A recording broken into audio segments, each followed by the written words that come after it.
Hello, my soul brothers and soul sisters.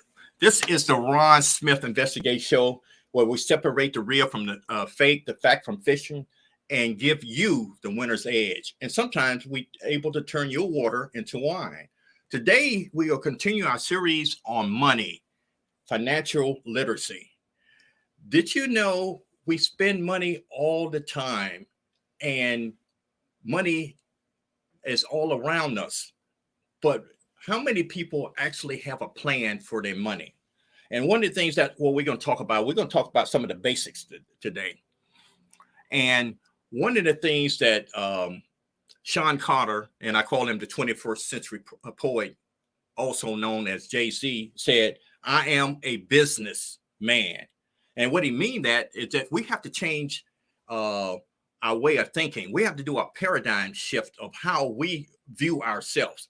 And he viewed himself as a young man as a corporation. And within that corporation, just like Microsoft, IBM, uh, Tesla, there are some components. There's administrations, there's management, there's marketing, and there's finance. If you can consider yourself as myself as Ron Smith Incorporated, the same things that Tesla has to do, I have to do. Think about management. I have to manage myself and to make sure that I am doing what I need to do. As an individual, I have to make sure if I'm employed, I have to come to work on time, and I have to do the tasks that I'm professionally assigned. As an individual, that you have to manage your own time and have taken those same responsibility, such as marketing. There's another key component. When you fill out your application, if you are employed and you do update your resume, those are things that you are actually marketing yourself, just as a company, if they need new employees, will go to Indeed.com and some other search engines for new employees. If you think about finance, that I have to have a plan for my finance, where there is a total whole section for a company to handle finance, and you have to do the same thing. In administration, I have to make sure that I'm on time. I have to marketing administrate the things that I'm doing for myself. So basically, those are the things that a company does, and you have to do as an individual in this paradigm shift. You know, money is like a drug. It appears that when we have it, we feel good, we're on that high, and we are feel that we are successful. And when we don't have it, when we have those days that we have more month than money, we have a low. And then that creates an environment within ourselves that we go to a job that sometimes we don't like and have to actually interact with people that don't like us in particular. And we do it because we at the end of the bi-weekly or monthly we get a paycheck, and that's the only motivation that we have, because that give us the means to buy more stuff. What we need to do is have a plan for what we want to do. So one day we might decide that we want to go on our own and start our own side hustle. And I recommend that whatever you plan on doing during the time that you're employed, if you're employed, is one way to create finance for yourself. With that point, and last time I talked about uh, five basic things to consider: how you earn or create your money, how you manage your money, which we're talking a little bit about today, and leverage, and how you protect your money, and how you build a legacy. But one of the things that I want to really focus in on today is leverage. Most of us are not able to go ahead and buy that $50,000 car. We need to get it financed through our bank or some other means, or buy that house. Putting money down, let's say if you're buying a home, I recommend that you buy an apartment building, but that's another topic for another discussion. you're going to have to put down 20%. And let's say that you buy a $300,000 home or $500,000 home, you have to put 20% down there on that particular property. The rest of that, let's say, 380, if it's a $400,000 house, is use a leverage from a mortgage company or some type of financial company. In order to do that, you have to have a credit score that this person, this finance company will finance what you're trying to do. Now, what they're going to do is either go to the 3 credit agencies, which is Experian, TransUnion, and Equifax, to see what is your credit worthiness. Now, have you heard of FICO? FICO? FICO is a data analytic software company that provides these products and services for these financial institutions. And it took me maybe about 20 years, because I wasn't interested in learning about money, to find out what FICO really stands for. And FICO stands for Fair Isaac Corporation. And basically, it's a corporation that provides credit scores for individuals or companies, what their credit worthiness. And they assign numbers. The lowest end is 300 to the highest end of 850.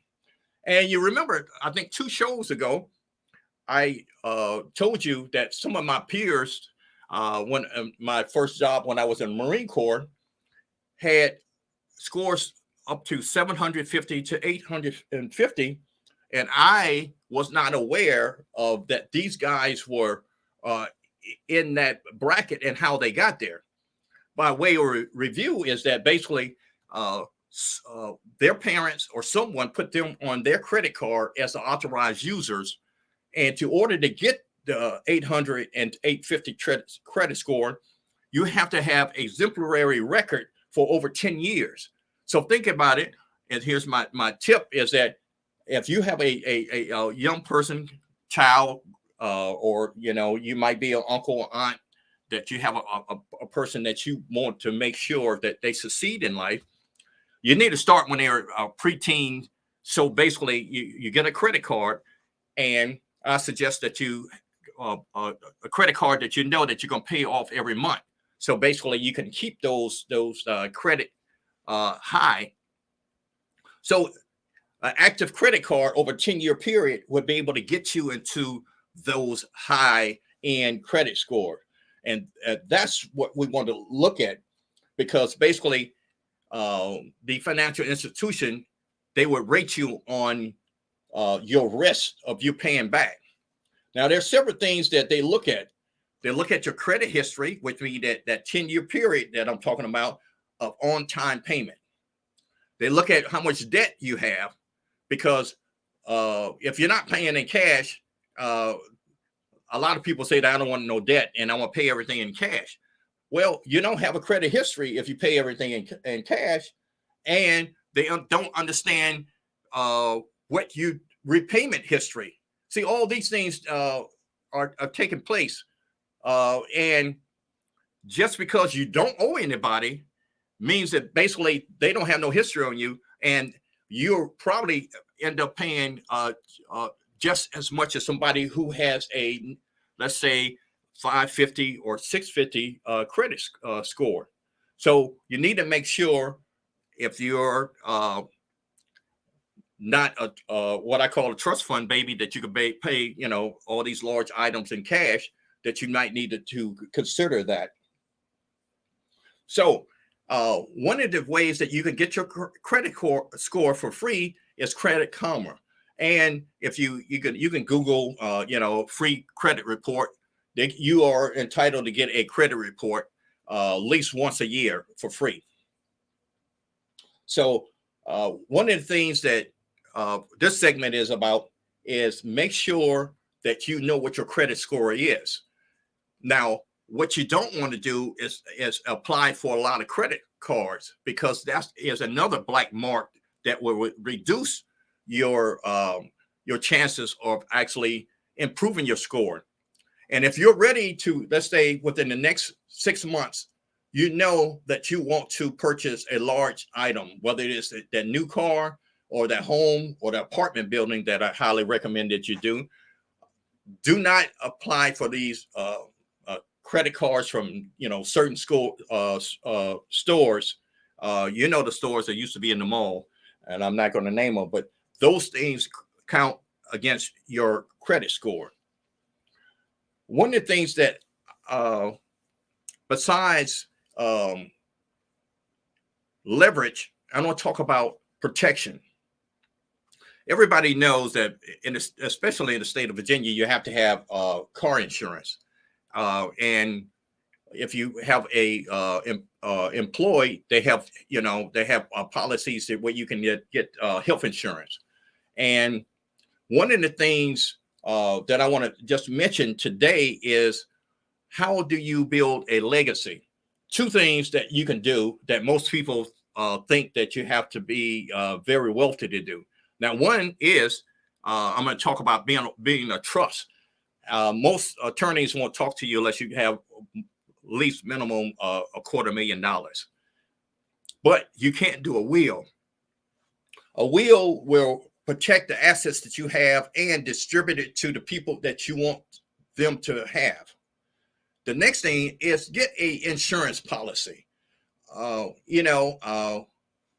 Especially in the minority community, we have this tendency to, start GoFundMes to bury our loved one, and because we don't have insurance. The next thing is that we don't get enough insurance. A friend of mine who sells insurance, basically he said that every person of color normally goes trying to get just enough to bury an individual, or they go for $25,000 or $50,000, or he said max is $100,000. He said that people who are, he just threw this out, who are Caucasian, when they come to his office, they do not get insurance less than $1 million. And he's told me the thing about it is that just for a few dollars more, these people who are getting these $50,000 and $100,000 policy, they can get $1 million policy. And I'm going to talk about another show about how you can use that life insurance. It's, most people think about it's a death insurance policy, but you can use that part of your legacy as a life insurance policy. And I will be getting more details with that. So two things that I want to implore you, that basically do a paradigm shift. You are a corporation, even though you are individual and it's tax season, and basically, there are certain things that you can do on your taxes, certain things you can't do, certain things like a corporation can benefit from that you can't. But if you consider yourself as a business in your administration and with your finance, as in your marketing, and all those things that a business does, you can come out better once you have a plan. It's amazing that I went through 4 years of business school, and they taught me how to do all these things for a corporation, but I never got constructive education in finance from school.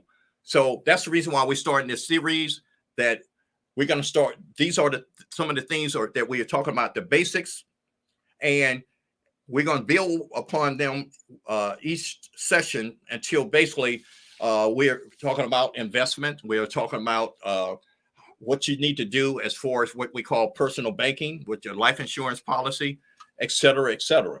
And I thank you for your time. This has been the Dr. Ron Smith Investigate Show, and we're doing a series on money and developing your financial literacy. Until next time, thank you for your time, and be blessed.